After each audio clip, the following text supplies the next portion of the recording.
Welcome to the HC Insider Podcast, a podcast dedicated to the commodities sector and the people within it. I'm your host, Paul Chapman.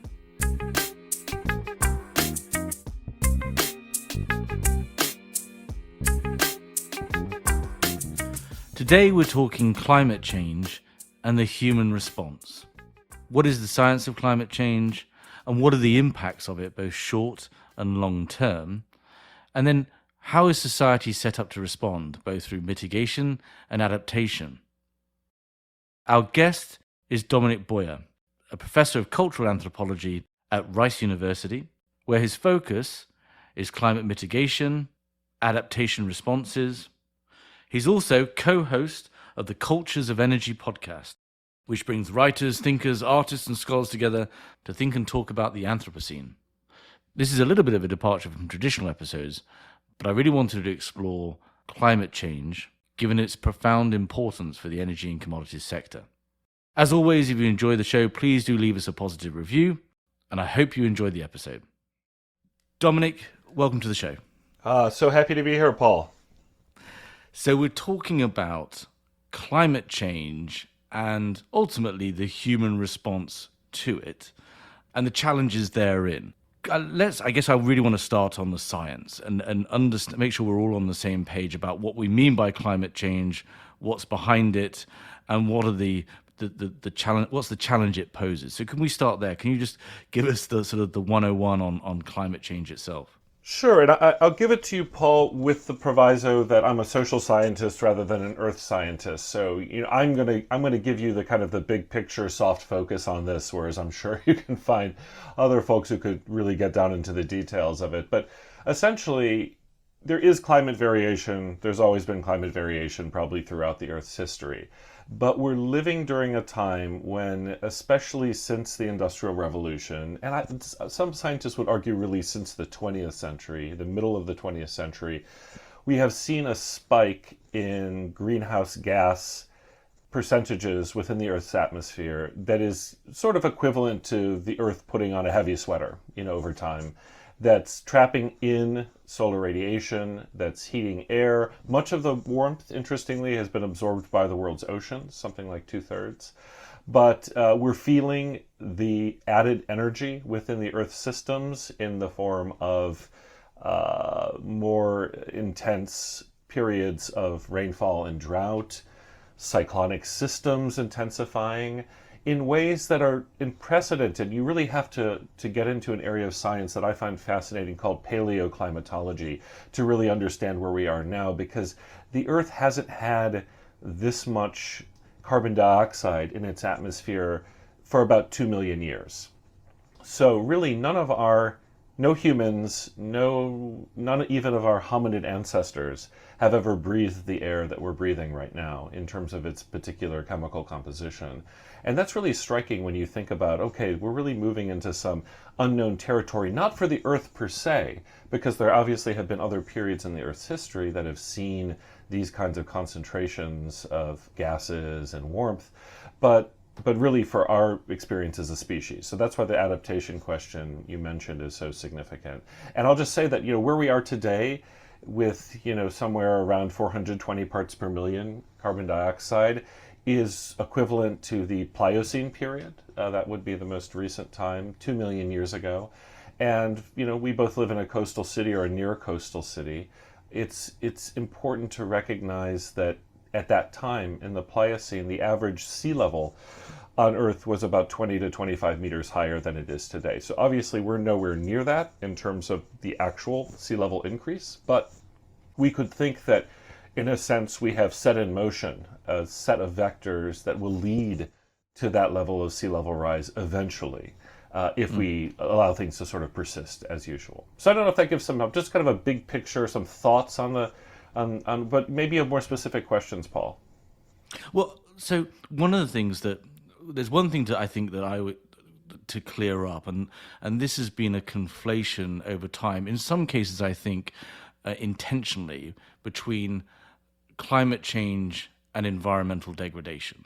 Right. They're two very separate things, right? Whether we're talking about pollution as a result of creating batteries for the energy transition, that is very different to these couple of gases, methane, carbon dioxide, that create this warming effect. Right, and that link is a complex one, as you say, and in a way, Paul, I sort of prefer talking about the Anthropocene, which is a category that earth scientists have developed recently to talk about a number of different interrelated and overlapping vectors rather than simply climate change or global warming, because I think you're right that global warming on its own doesn't get at the totality of the issue that we're facing. But for example, when earth scientists, geologists talk about the Anthropocene, they talk about the way in which a series of human-led processes have left records within the sedimentary formations of the planet's crust. So for example, one of those is plastics, and the fact of the ubiquity of plastic agglomerates across the world is a sign of human activity on a planetary scale. Likewise, the signatures associated with nuclear bomb tests are a signature that they look at. And so when you think about it in this way, climate change is, yes, it's a cause of a lot of things. I think we could talk about it as a cause or as is often put, a sort of intensifier of certain things that have happened forever, like floods and droughts and hurricanes. Yes, these have existed forever, but they're becoming more intense because really of the amount of energy that's being sort of newly harnessed within the Earth's system. So, a hotter ocean, right, produces bigger cyclones. This is a simple way to explain it. But that's not the whole part of the story. You're right. There's certainly a lot more to it. So when we think about our waste problem environmentally, is that related to climate change? Well, yes, you could say carbon dioxide and methane are kinds of waste gases. But we also have to think about plastics, right? We have to think about single-use products. There's a lot more to the story than just climate change.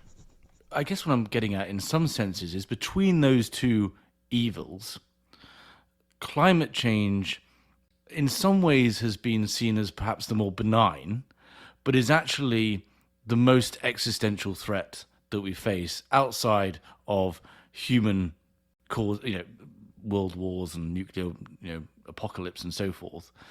But climate change is the one where, because of, as from my reading, these effects are quite non-linear, right? So there's a recent report out by some scientists who says, actually 4 degrees wouldn't be too bad.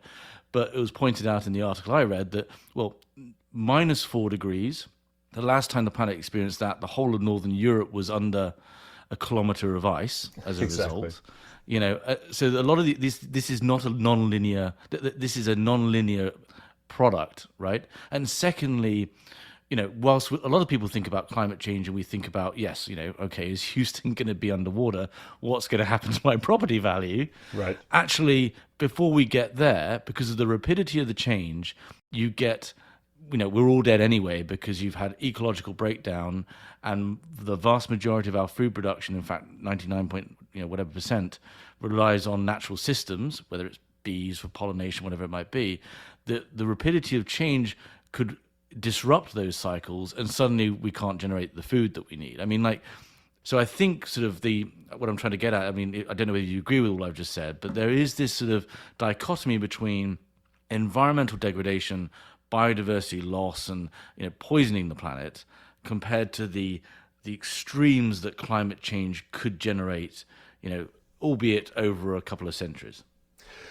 Right, I do agree with what you're saying, Paul, and I think that part of the problem is we're, as I suggested, we're moving into uncharted territory. Even paleoclimatology only gives us so much information to understand what we might be heading toward.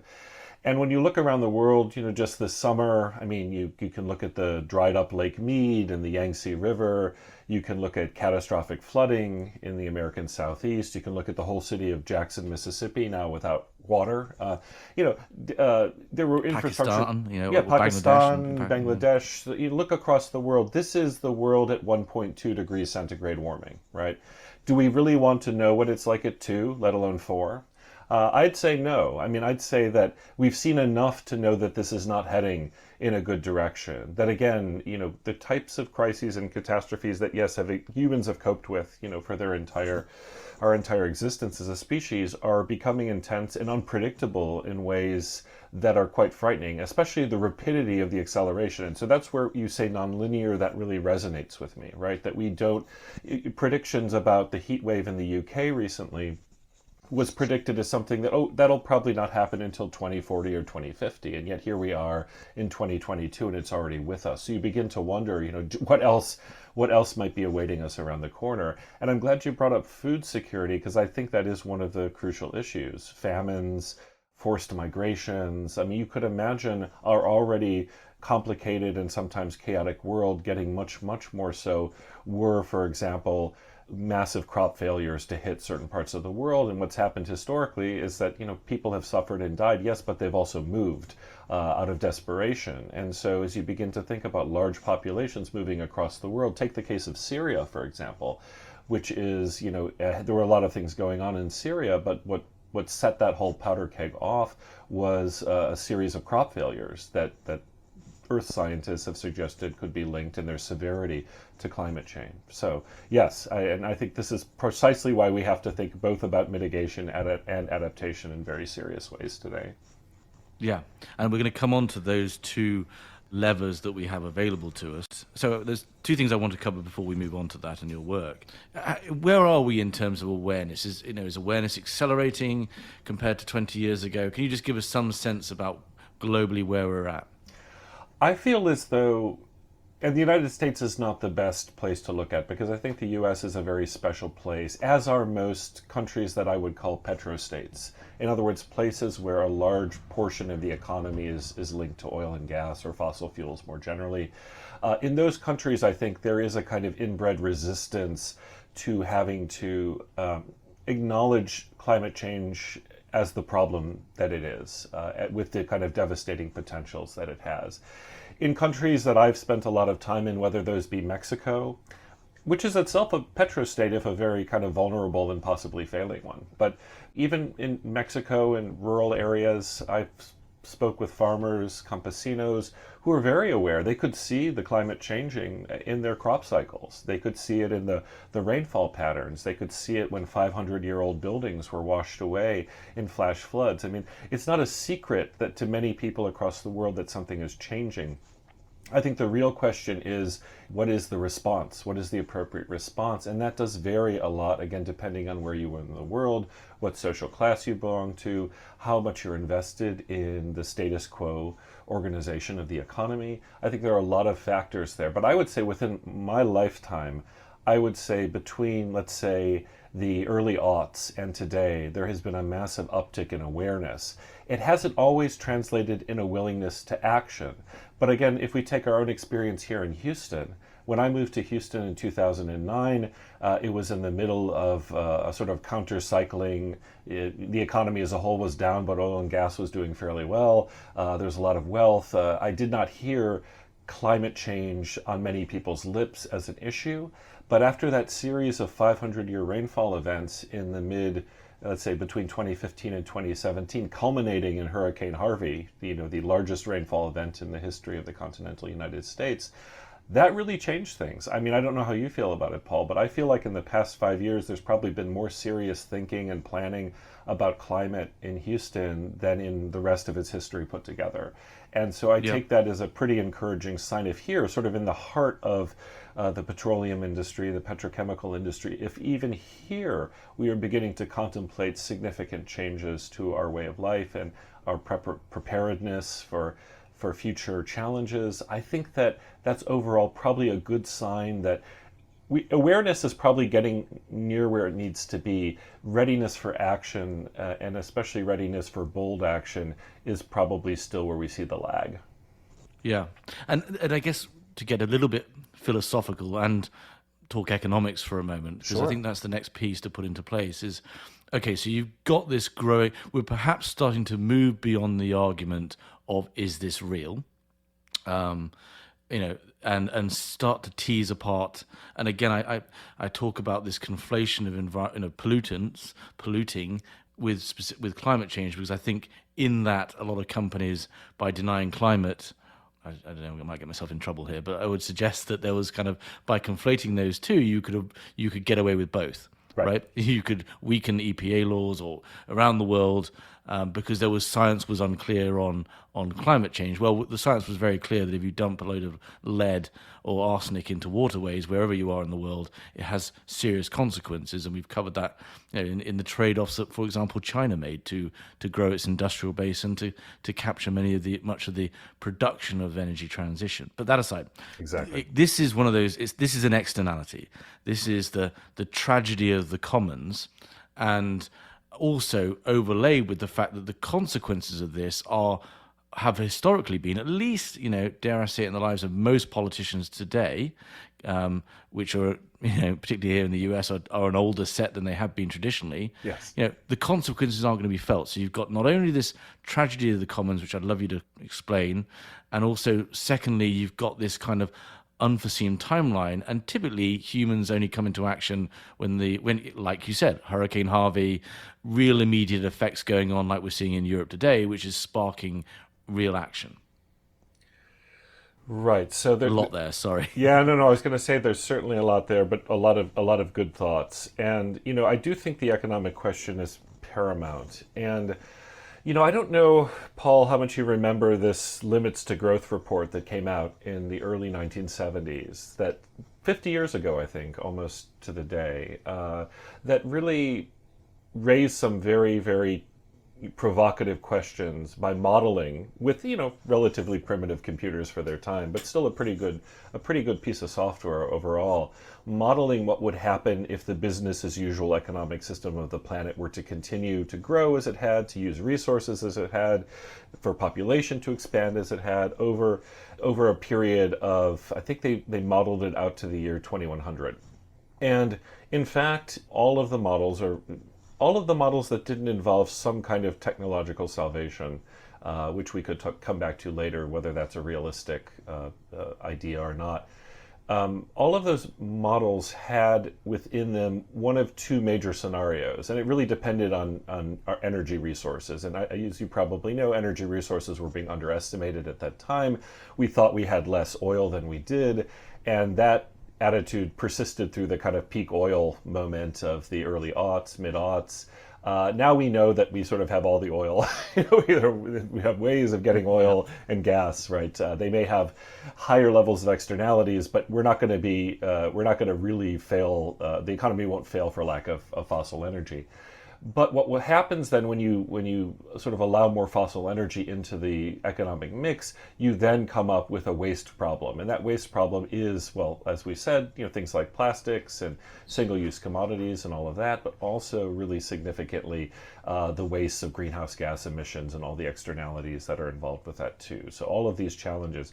And so it's interesting that we've known for 50 years, or we've had a model for 50 years to talk about the problem of unchecked growth, endless growth, but seemingly, we've more or less resisted learning the lesson that we might actually have to rethink this. So it's interesting to me, and I think this is probably an area of provocation, I'm not sure how far we want to go into, that as the domain of ecological economics is becoming more lively in recent years, and I would say just in the past few years, you're actually seeing now concerted campaigns at degrowth, at sort of developing a model of sustainability that's based upon not across the board reduction of growth, but targeting areas of, basically being much more mindful about areas of growth and areas of contraction.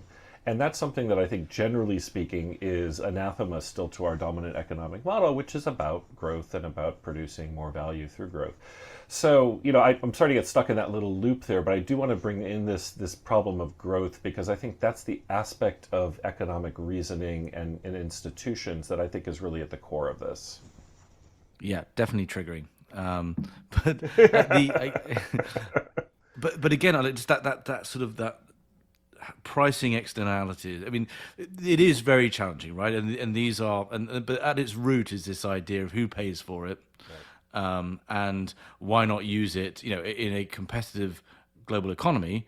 those who are driving towards efficiencies win, right? Those who care less about this win. So it is that is a real challenge to humanity, right? The fact that, as you say, our current incentives on an individual, company-wide, on a city-wide, and then at a statewide are, anathema to the idea of solving a global challenge. Right. That's right. And therein we could get to the tragedy of the commons, right? Which is basically the idea that when a group of individuals pursue their own self-interest, they deplete common resources through, a sort of uncoordinated individualistic action. And, some people believe that this is sort of fated. It's in the nature of humanity to do this. But where I would push back, and here I'm going to put on my anthropologist hat, if you don't mind, Paul, because one of the advantages of anthropology is that it's a comparative science that looks at human cultures through time and across the world. And when you do that, you begin to realize that the modern Western Euro-American way of life, its attitudes, its habits, its economic reasoning are quite an outlier to general human trends. In fact, they're a pretty stark outlier to the way most human societies and civilizations have managed over time. Now, that doesn't mean that all these other civilizations have solved massive problems. I think we can look back through the historical record and see that it is suspected that a great many civilizations have collapsed because of prolonged environmental problems. I mean, this is the Maya, even the Romans, and the lead, Romans. Sure, right? you could find examples throughout history, but the difference might be that we do have more sophisticated technologies at our disposal. We do have greater knowledge at our disposal, so we ought to be smarter, if not wiser, always about how we approach these issues.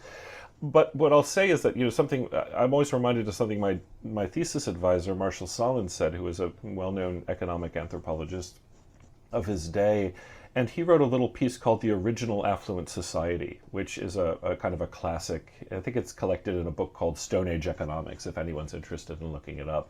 And the basic argument of this piece is by looking again at historical cases of human cultures, that the general pattern that most human groups have used in terms of their resource management have been, and also their labor, let's say, have been periods of intense activity to create a little surplus that they then expend over a period of time before they go out and work hard again for a bit. So if you can imagine something like a sine wave of labor activity where there are periods of intensity where you build up a little surplus and then you expend that surplus and sort of enjoy it before you eventually are forced to go back to work again.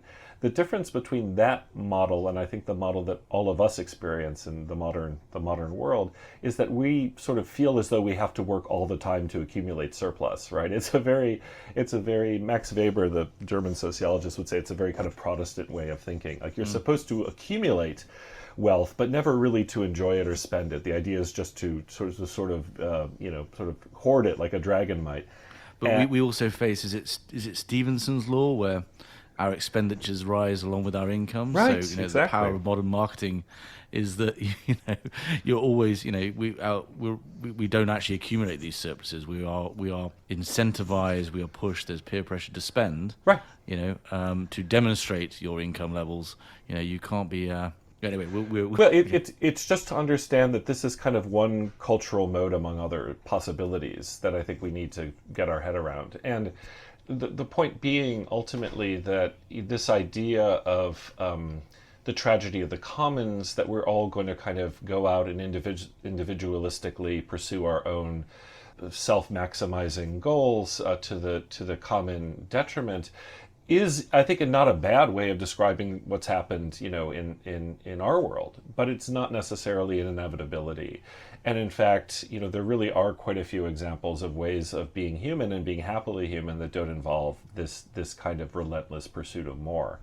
Yeah, we might have to turn TikTok off. Yeah, exactly. Well, as you say, the whole world of digital culture has only reinforced these trends, right? Individualization through our screen interfaces, constant, attention-seeking activity, the little, dopamine bursts, I guess, if that's the right neurotransmitter, the little bursts we get from seeing things liked on our feeds and so forth. I mean, all of this is sort of reinforcing that kind of tragedy of the commons lifestyle, I think. And, without sort of romantically suggesting that that the past was so much better than the present, I do think that there are ways of imagining futures that don't necessarily have to repeat this present infinitely into the future, if that makes sense. Yeah. No, it does. I've got an upcoming episode on solar flares, and it makes me wonder whether we're even going to be around in the kind of society that we have right now in the next 100 years. I was going to say that's a big X factor, isn't it? That's a pretty terrifying story, but that's a teaser. Right. But okay, so there is the twin levers we have available to us are obviously mitigation and adaptation. Yes. And let's start on mitigation, because a lot of your work has also been around from an anthropological standpoint. This is also, we're still in the world of trade-offs. We're still in a world where these things can be challenging to implement. Perhaps we can start there, and perhaps you can weave in the studies that you did in Mexico. Yes. Around efforts on energy transition there as an example of some of the complexity that many of our listeners listening right now are managing today and tackling today as they are leading their organizations through energy transition as well. Right. So I do think there's some lessons. So this is research that I did several years ago together with my colleague and partner, Simone Howe. And the focus was on the wind power sector in the Isthmus of Tehuantepec in the southeastern part of the state of Oaxaca, Mexico. So what was interesting about this is that within a space of probably less than about 5 years, you went from having just two very small publicly owned demonstration parks to what, for at least in its time, was the densest concentration of onshore wind parks anywhere in the world. Above, I think it ended up being somewhere around 2.7 gigawatts of installed capacity within, an area of only really, a few hundred square kilometers. So this was a lot of wind in an area that had previously been really quite a agricultural region, quite a poor region, a very indigenous region of Mexico. And a lot of the wind parks were built on either forcibly privatized land or on land whose communal land regime had been disrupted in one way or another, sometimes because there were just factions within particular villages that felt different ways about whether they should be leasing land for wind parks. And I think to cut a long and complex story short, I think that the main lesson we learned from this is that it's quite possible to do rapid renewable energy development in such a way that it feels to many people in the region that it's quite extractive. People used to talk about wind parks much in the same breath as they would talk about mines, for example, which was a real tell. They saw them as being yet another case of transnational forces coming to exploit resources without really having a lot of interest in what communities themselves aspired to, like what were their own development goals, and also not really being just very aware about local political structures and dynamics, so that sometimes a lot of money would be deposited in the coffer of a mayor, for example, who then would use that money as a weapon or a lever to extract favors and political dependency from others around, so that it really, where there was potential, I think there always is, for distributed energy to sort of accomplish some goals of democratization and sort of engaging more people productively in energy landscapes. Here it was a case, it felt like it sort of reinforced social inequality, it reinforced political hierarchy, so that at the end of the day, a lot of people were left feeling, well, we no longer have our farms, now we have these wind parks, but actually, the poor people are sort of poorer than they were, and the rich people are richer, but they're not reinvesting the money in the communities, they're putting it into their second homes in Mexico City and Huatulco and so forth. So in a way, one could argue there's a bit of a tragedy of the commons vibe to this too, unfortunately. And, what we did, it was an NSF-funded project, and so what we put in our project report was sort of sketching out a different model for the resource development that we thought actually would have reduced the conflicts and reduced the inequality around these projects, and hoping that, perhaps at some point in the future someone would listen to us, but, we're academics, you never know, right? Probably not. Yeah. The HC Insider podcast is brought to you by HC Group, a retained search, intelligence and advisory firm focus solely on the global energy and commodity sector. With 6 locations across Asia, Europe and the Americas, and over 50 consultants. To find out more, go to our website, hcgroup.global. There, you can also sign up for our HC Insider content for more interviews and white papers on relevant trends and talent impacts in the commodities world. Well, I mean, there is the environment right now where actually there's a broader balanced scorecard, right, of ESG Right. being applied to some of these things where this comes in. But there's a couple of interesting points there, isn't there? Because there's one which is this fascinating idea that the energy transition is not as lucrative as extracting oil and refining it, right? So historically, you would turn up to you go to, it's still going on right now, right? You go to a Central American country or wherever it might be, an African West Coast country, and say, okay, we are going to exploit your resource, but this is going to make oodles of money, and I know this is very simplistic and so forth.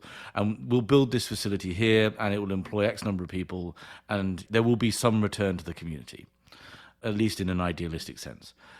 The difference with renewable, solar and wind, especially solar, is that it's quite land intensive. Yes. But once it's there, it does not generate a lot of jobs. These are very simple. It's a technology. It's not a chemical process or refueling.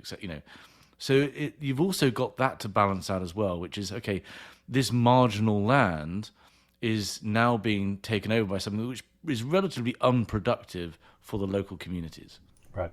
So I do think this labor issue is really important. And the one caveat I would say, because this is apropos of certain debates, I think in the United States, let's say the idea that, wind power or renewable energy is putting coal miners out of business and so forth. And coal mining was historically a very relatively lucrative, although dangerous job and so forth. But we also have to remember that, in some of these extractive industries, automation itself has put most of their workers out of jobs, right?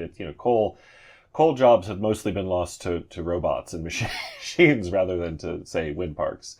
But I do think the point is correct that the qualities of labor are different, the intensities of labor are different. So, for example, in Mexico, the jobs that were created for the most part by this wind rush were construction jobs, but they were fairly short term. I mean, after the concrete had been laid and the turbines had been raised, that was it for the most part. Everything else would take place with, having people come by and inspect the machines from time to time, replace them as needed.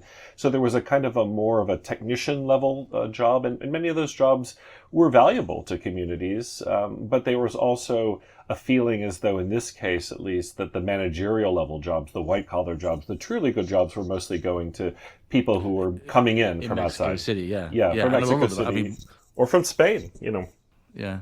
Well, we were doing these searches back in 2013, 14 for what was at the time seen as a great opportunity for European and US utilities to get in there and develop. That's right.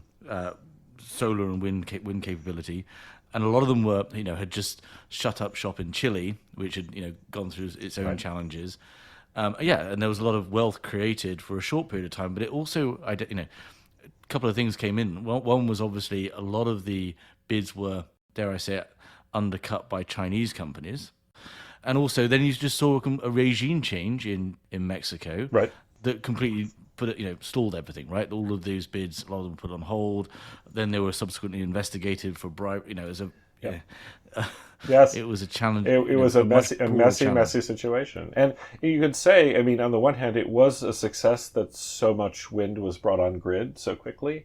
But I think that the way it was done actually in some ways kind of killed the goose that lays the golden eggs, because there was so much contentiousness and so much political attention to some of the negative externalities over time that my feeling was that eventually people decided they didn't want to invest in Oaxaca anymore, because it was a hard place to do business, right? And they might have moved on to elsewhere in Mexico or elsewhere in the world. And, again, a lot of renewable energy, or rather there are a lot of resources all over the world that are in need of development. But then you do look at these estimates about kind of just because of the growth in energy demand, and even with very rapid addition of renewables, we still could be in a situation in the middle of the 21st century where we'd have a dominant fossil fuel sort of fossil energy system, simply because the growth is outpacing even a very aggressive installation of renewables. And I think that's a between realistic energy scenario. security Yeah.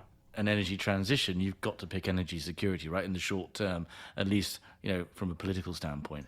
Yes, yeah. Well, that's my kind of question, right? Is zooming back out. So I think that identifies a few of actually this is not an easy process, even with the best of tailwinds. Yeah. Do you see a sufficient emphasis and even just the capability of societies to mitigate sufficiently for us to avoid 2-3 degrees increase in global temperatures? Well, you do see these wonderful stories. For example, this summer I was working on a coastal sea level resilience project in Hawaii, and we happened to go over to the island of Kauai for a few days, and really were just blown away by what they have done, what the rural electricity cooperative there has done in terms of going from their first solar installation, I think was in 2014 or 2015, to now the island is powered 70% by renewables, and on many occasions is running 100% on renewables. They've done wonderful things with, grid forming inverters and, all sorts of evidence that actually you can accomplish a renewable energy transition relatively quickly. Now, of course, Kauai is only 70,000 people, 120,000 with the tourists, so it's not a model for a nation perhaps, but just showing that so much can be done in such a short space of time with, an attentiveness both to local interests as well as to international energy markets is really quite impressive. And so I'm not a pessimist about mitigation at all. I think mitigation has a very important role to play. But the reason why I brought up degrowth earlier is because I think that if mitigation is not paired with some kind of reassessment of the growth imperative, and that doesn't mean depriving the global south of its opportunity to modernize and to have the luxuries and conveniences of the north, but rather to think carefully about how, especially those of us who have really benefited from living on the sunny side of that hill for many centuries, might now need to reassess our own profligate use of energy. And it's not everybody. I don't even think it's the average citizen that's really guilty of this. It's a fairly small number of people and corporations that really do drive most energy use when you look at it, whether it's flying internationally or resource extraction. This is not something where it's really fair to blame the average citizen entirely. Although, yes, we can all do our part to try to live within our means, so to speak. So I think it's complicated, but I think that the flip side of that question that you're raising is also about mitigation alone is not going to do it. So we do need to really think seriously about adaptation, because the changes are coming faster and in a nonlinear way, as you mentioned. That means that we can't sort of wait for mitigation to save us, even though I think it's incredibly important that we keep sort of our efforts up on that front. Yeah, it's really interesting, the framing as well, isn't it? Because we've got the European energy crisis going on at the moment, Right. and Europe has done a phenomenal job of developing a renewable capability. Just unfortunately, either not fast enough to avoid Exactly. Russia's turning off the gas having a profound impact, but also it could be framed in the sense that reliance on renewables and not developing their fossil capabilities has caused this, right? You can look at it either way, and it's really a case of timing. It is very challenging.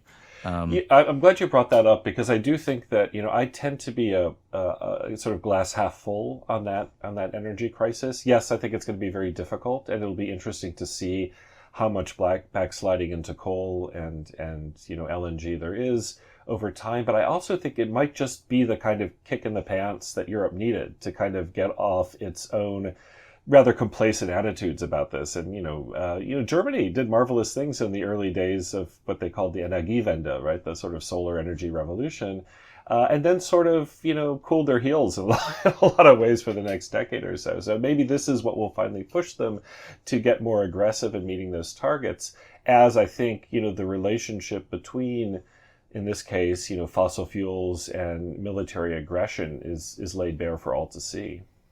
Yeah. Very interesting. Yeah, I wonder what when certain files get unsealed in 50 years, Yes. we discover about that potential complacency. I'll leave that there. Yes, But please. I've certainly heard some comments from my connections in Europe. Okay, so let's Paul, we move can on. only touch so many third rails in one podcast. Yeah. Getting assassinated from all ends. But okay, so let's talk adaptation. Yes. So first off, before we, let's just talk about human physiology. At what point do we start not being adapted for the environment that we're in? How can humans survive at a 6 degrees Celsius global average rise? Well, I mean, it really depends then on what kinds of climate control, air conditioning are available to the human population, I think. When temperatures get above 50 degrees centigrade, as they do flirt with in some parts of the world, including, Pakistan, Central Australia, when they flirt with that level of temperature, especially combined with humidity for sustained periods of time, you do begin to sort of get to what's known as the wet bulb syndrome, where the human body can no longer cool itself. It can no longer cool itself on its own. Our sweat mechanisms are not sufficient to keep our internal body temperature from rising to the point that you get organ failure. So, and if you're interested in just a chilling and brilliant depiction of this in science fiction literature, Kim Stanley Robinson's book, The Ministry of the Future, opens with such a heat wave projected in the future in South Asia and what the effects might be. And it's a really kind of unforgettable literary rendition. So I recommend it to everybody as a just for that chapter, just for that opening alone, it's well worth reading. The book itself is fascinating for other reasons too. But so, that's where we are physiologically. If we get to the point where these heat waves are going to intensify, not everywhere in the world, but some places in the world will become uninhabitable. And that recalls frighteningly your comment on, the UK's heat wave or Europe's heat wave, and these things were meant to be happening in 20 years' time, not now. Is that on the cards in the next couple of decades, do you think? And the thing that I'll tell you, the thing that floored me about that, Paul, and I'm making an assumption you might have spent some time in the UK in your life. I don't know. Possibly, I shouldn't make that assumption, possibly. But there were wildfires in the UK. Yeah. Wildfires. I mean, that's what blew me away. I mean, places in the world where they're not supposed to be wildfires, like, good old gloomy, cool and wet England, suddenly have wildfires. And so it's not even just the temperatures, because I think it'll be a long time before we get to, massive physiological challenges in Europe, but Northern Europe. But I mean, the fact that between the heat waves and the fires and the droughts and floods, that these combined vectors are going to create situations that are certainly not pleasant to live in. They may be inhabitable still, but places where people's quality of life will clearly go down, right? Because of these events that seem to be happening with, again, increased frequency. It strikes me because historically we're meant to be in an interglacial, and whenever we've had these periods of warming, so there's one very closely associated with 0 AD and sort of 200 AD, which was it the Roman warm period, when you see the rise of a number of civilizations in the global north, at least.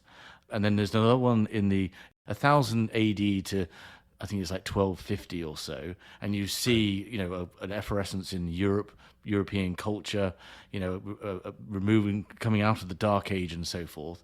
So historically, these have been they've been a boon for civilization. I guess what we're saying here is this is much more than those mild warming. And the rapidity is vastly different, right? And we come back to that kind of non-linear effect.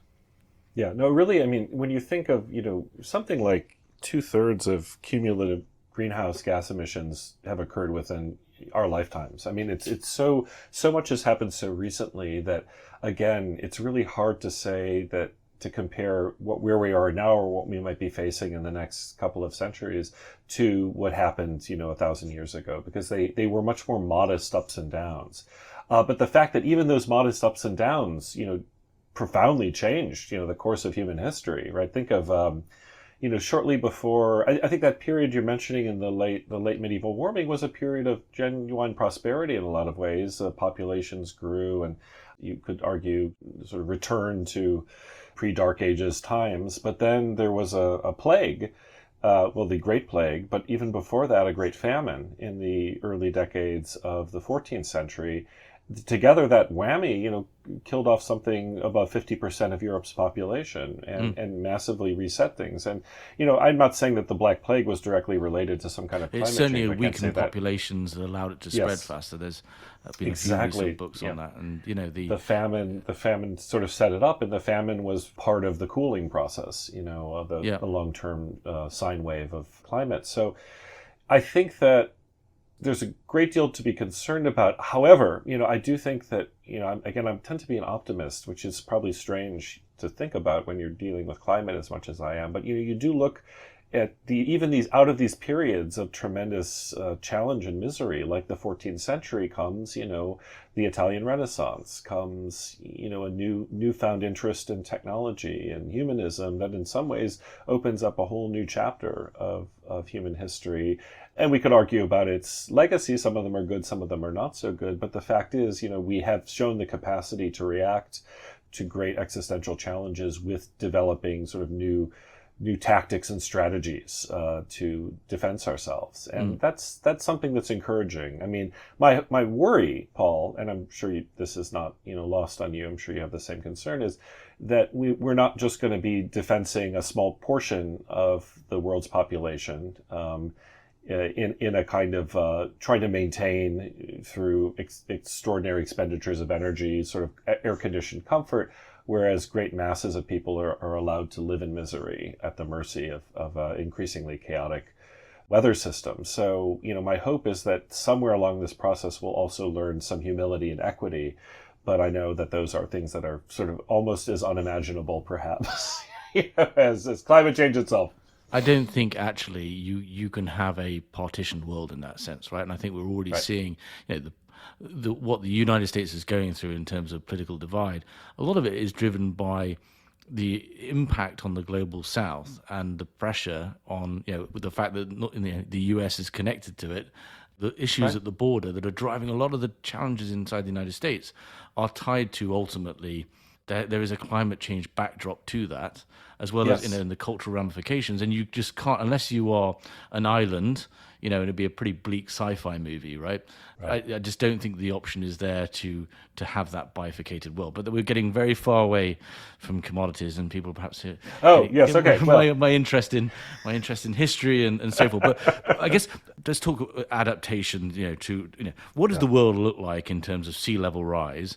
What's still around, what's not, and what does adaptation to that mean? And then you also threw in a phrase earlier on saying this tech salvation. I mean, is this where this comes in, or this? Can you take us through that kind of adaptation journey? So, first of all, sea level rise is probably not front of mind for most people. And I think that's okay, because even in coastal cities, there are many coastal cities that are not going to be significantly impacted by sea level rise for decades, if not centuries. And maybe in some cases, millennia. It is a slow process, but it is a process that historically there is quite a lot of glaciological and geological evidence to suggest that the loss of the ice sheets is a nonlinear process, that it goes through periods of rapid acceleration and plateauing, and we don't know exactly how fast those accelerations are. And I think that the concern is if some of these Antarctican ice sheets begin to destabilize, that things that we thought might have taken centuries to happen could happen within decades, and then that becomes a whole nother area of worry. But let's assume that there's a kind of a roughly linear state of things. In that case, the cities that are facing the greatest threats are the ones that are already under sea level, like New Orleans or Charleston, South Carolina,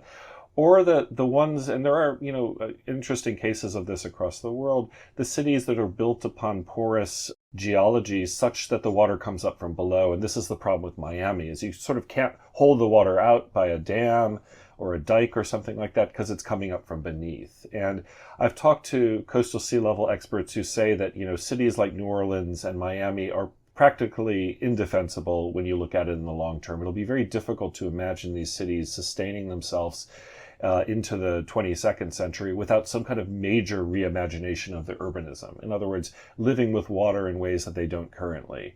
And you could extend that to cases like the Netherlands as a whole. These folks are extraordinary hydrologists and engineers in terms of how they manage water over time.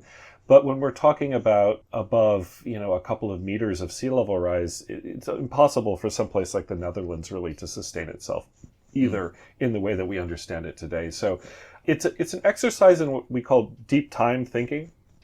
Paul, it's thinking with geology rather than simply in human history, because we have to think that geological forces have been set into motion that will play themselves out according to geological speed. An example of that is the fact, as I mentioned, we haven't had this much atmospheric carbon dioxide since the Pliocene, when we know the sea levels were about 20 meters higher. And then the question is, how long will it take to get to 20 meters? Well, it probably will take, honestly, it'll probably, my guess would be several centuries, if not millennia, for that to happen. So in that sense, you breathe easy and you say, well, it's not my problem anymore. However, if it is a kind of relentless, steady pace, we will begin to see all sorts of other things happening. For example, in the case of Houston, the first thing to go will be the barrier islands in the Gulf of Mexico. And once you take out the barrier islands, including places like Galveston, suddenly Houston becomes much more vulnerable to storm systems moving in. It doesn't have that natural defense scheme anymore. So Houston itself could be more vulnerable to its cyclones because of even much more minor levels of sea level rise. It's those cyclones, and as we record right now, there's a mega typhoon in off the coast of Japan of just extraordinary power. It's those cyclones that are really going to drive the impacts here, alongside the food production. Just a lot of other societal impacts are going to get us first before we start worrying about property prices in Manhattan. But you do see these effects. Like I'll say from our experience in Oahu this summer, I mean, you're seeing, already in a state that has its own issues with poverty and sort of rural disconnection from Honolulu, which is the major urban center on the islands. There are these little tiny 2-lane roads that connect most of the communities around the coast. And those roads are being undermined by coastal erosion and beginning to sort of fall into the ocean in places. That's the kind of sea level impact that's going to happen long before we find ourselves underwater, but it could be very, existentially damaging to people. When you think about, this is again in Kauai, but that rain bomb that happened in 2018 where they had 50 inches of rain, Paul, 50 inches in 24 hours. That's like Hurricane Harvey in one day. And it washed out the roads and cut off several communities for a period of almost 2 years. That's the kind of thing where you begin to think, okay, now we're seeing how this can, again, as you say, in conjunction with other vectors, create a very different kind of life world than the one we've enjoyed up till now. Yeah, which again, I mean, all of this comes back essentially to politics in the clearest sense of how we organize and run and choose to run our societies, and what we value and what we don't is, and we're seeing it in Houston. I don't know, this is very much a global audience, but already significant efforts are going into better water management, the Ike Dike, all these different things, and you've seen it, like the Thames Barrier's been up for 40 years or whatever it's been. Are we starting to see societies better plan for this, for the intensity of events, weather events, increasing? Is there that awareness in that at the moment, or are we still sort of living with infrastructure policies that don't, that reflect a 500-year storm that's now become an every year event? I would say on balance, yes. And again, this is on the side of optimism, I would say. If you look at the world in aggregate, most countries now are moving in the right direction. Most communities are moving in the right direction. Are there outliers? Are there sort of, counteroffensives, from people who deny what's happening or who are so invested in the status quo that they just are willing to sort of ride the ship down? Yes. Obviously we've seen recent administration in Australia, for example, but has changed. And with the change came major policy changes in this domain. And so, I think that the outliers will probably continue to be there. The areas of resistance will continue to be there, I don't doubt. But as a whole, and I think especially in Europe and Asia, we're seeing, more concerted and sort of sustained, leadership in managing environmental energy transition and environmental adaptation. So that I think that when we're thinking of this as a planetary problem, we are moving in the right direction. It's just we could certainly do to be moving faster, and if we really were all pulling in the same direction, as we learned in the pandemic, we can accomplish enormous things relatively quickly. Final couple of questions. Sure. Is there, so just sort of putting your futurology hat on, I love that hat. I'd love to know kind of where you kind of predict this thing going. Just before we go there, is there this sort of Deus ex machina event potential where someone invents a carbon suction machine that's efficient and we can just solve, is that tech salvation a possibility? And I say that with, and often an example that's brought up is sulfuric acid, right? Is acid rain. We invent the catalytic converter and it's done, right? Or it's not done, but it's solved. I mean, is that a potential out there, or is that really a crutch that we're all relying on so we can carry on our normal lives?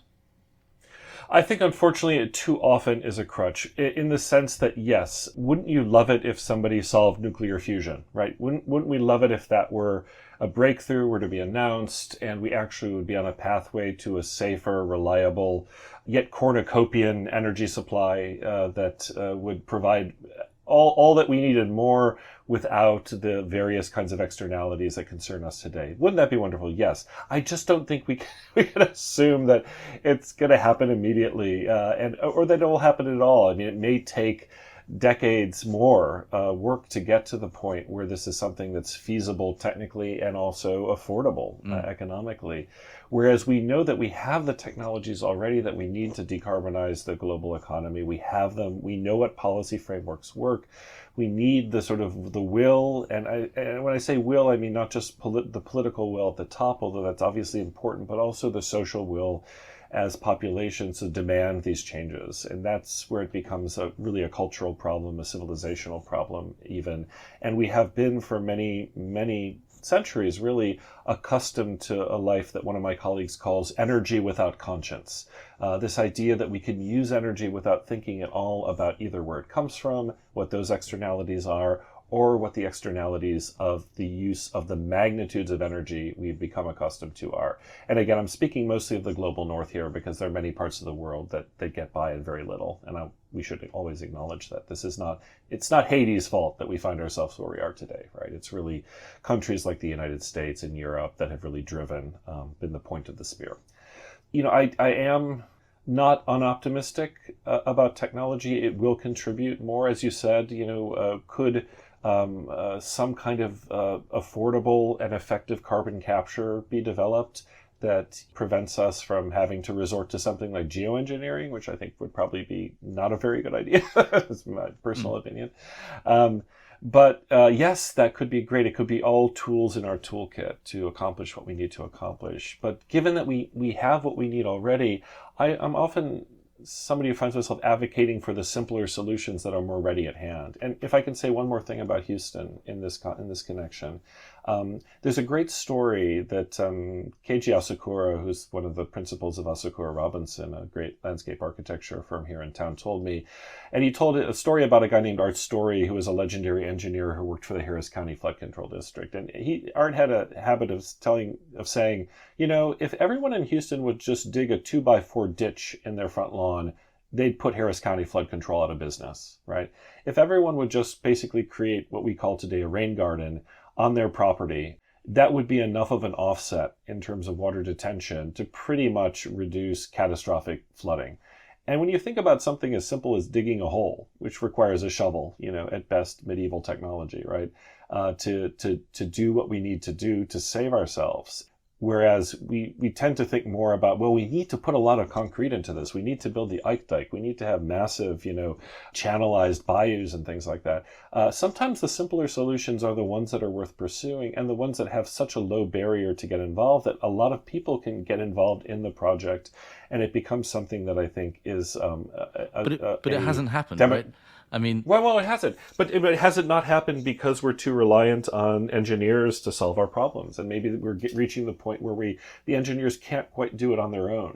Right? Yeah. They need help. Well, it they need also help from a broader movement. it kind of makes, one of the things that sort of strikes me, is the simplest thing to tackle climate change today is every dollar, every piece of focus goes into taking coal.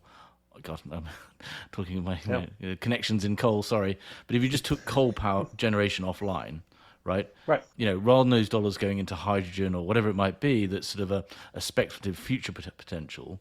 If the planet focused on this simple idea of just getting rid of the worst offenders that have an outsized contribution, you could really make a difference, right? But that's not how all the incentives and the societies that have been, how they're structured, right? It doesn't work like that. And the same idea as no one's going out and digging a 2x6 hole in their front lawn.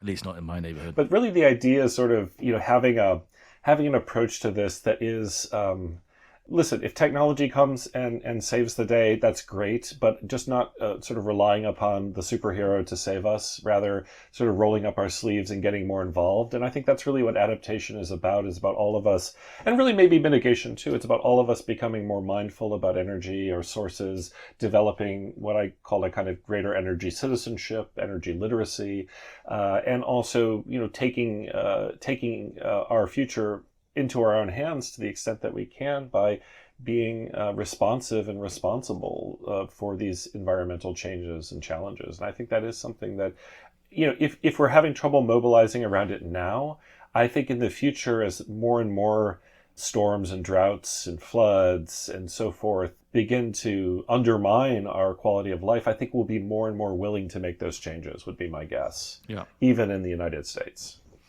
Well, we'll leave it there in the interest of time. It's been a really fascinating discussion, and I would encourage... It's been fun, Paul. Thank you. Yeah. Listen, in editing it, you can blame any sort of errant comments about the coal industry. Just blame them on the anthropologists. I'll put a trigger warning in the intro.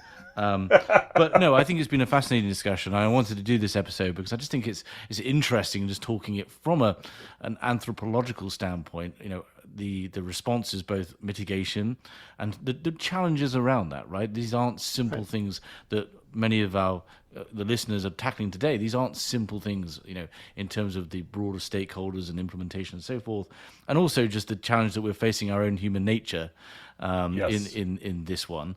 And it's the confluence of a lot of things that we've always struggled with, the tragedy of the commons, externalities, and also things that happen in the long term, right? Even our, the way we've set up our societies are, are very short-termist in terms of incentives for our politicians. But anyway, that's a whole new thing. But you can discover conversations like this done much more effectively than this one on your podcast, right? The Cultures of Energy, where I think you're on episode 210, and you've got writers, thinkers from across the spectrum talking about the climate change, environment, and all of these issues. So I would really encourage listeners to go and listen to your podcast.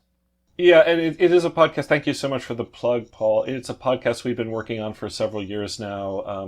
We had it as a weekly podcast for 4 years, and it's more of a monthly podcast. But still, we really enjoy talking to, as you said, artists, philosophers, social scientists, business people sometimes. We'll talk to all sorts of people who are sort of engaged in the energy and environment space. The idea is kind of, if you will, it's a bit of a kind of therapy session where we kind of talk each other through, encourage each other to sort of be bold, but also we try to have a kind of a humble and sometimes playful attitude, because this could be really heavy, dark material, as you know, and it can just bring people down to the point where people are so depressed they don't want to do anything thinking about climate futures. And I think that's the worst attitude, is we have to understand that this future will be complicated and complex. It'll have joys as well as terrors, right? It's going to have good things as well as bad. And what we want to do is build the infrastructures for as much good as we can down the road. Yeah. Well, I encourage our listeners to check it out. And, this has been a little bit of a departure from our standard content, but really enjoyable. And thanks for your time, Dominic. Thank you so much, Paul. Thank you for listening. If you enjoyed this episode and want to support the show, please give us a positive review on Apple Podcasts or Spotify. To find out more about HC Insider and HC Group, a search and advisory firm dedicated to the commodity markets, visit our website at www.hcgroup.global. There you can find out more about our services and our offices around the world. There you can also find more content, from interviews to insight pieces to more podcasts focused on the commodity value chains. Thanks again for listening.